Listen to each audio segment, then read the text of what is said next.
Now that we've defined the Laplace transform and computed it for some functions, we will look at how to solve differential equations using them. The defining trait of a differential equation is that it involves a derivative, so we need to understand the Laplace transform of a derivative. In particular, we want to compute the Laplace transform of dy dt. Using our definition of the Laplace transform, it's the integral from 0 to infinity of e to the negative st times our function dt, where our function here is dy dt. Like in other examples, since we have a product of functions here, we want to use integration by parts.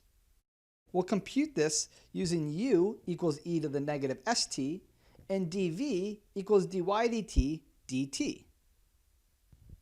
Choosing u and dv this way means that we have du is the derivative of e to the negative st, negative s e to the negative st dt, and since dv is dy dt dt, using the fundamental theorem of calculus, we simply have that v equals y.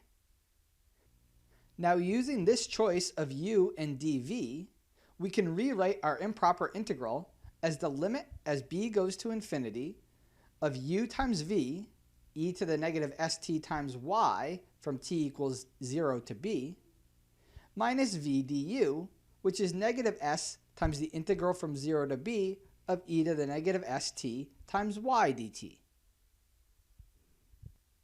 Evaluating the first term on its bounds gives e to the negative sb times y of b minus e to the negative s times 0 times y of 0. And we can also simplify minus negative s as simply plus s.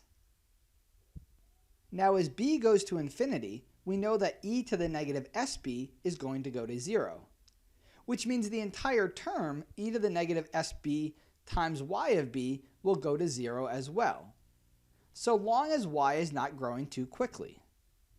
But we know that for values of s where the Laplace transform of y exists, it's bound by an exponential function. In other words, we know that e to the negative sb times y of b will converge to 0 for values of s where the Laplace of y exists. Now in our next term, e to the negative s times 0 is simply 1, so all we're left with here is y of 0.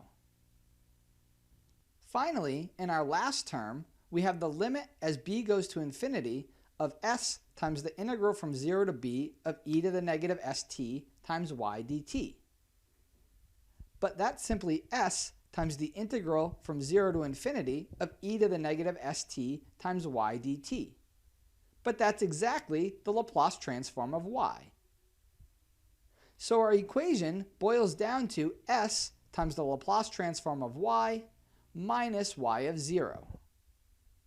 So we can conclude that the Laplace transform of the derivative dy dt is s times the Laplace transform of y minus y of 0 for any values of s so that the Laplace transform of y itself exists. Now that we know how to take the Laplace transform of a derivative, we can start solving differential equations using this method of Laplace transforms.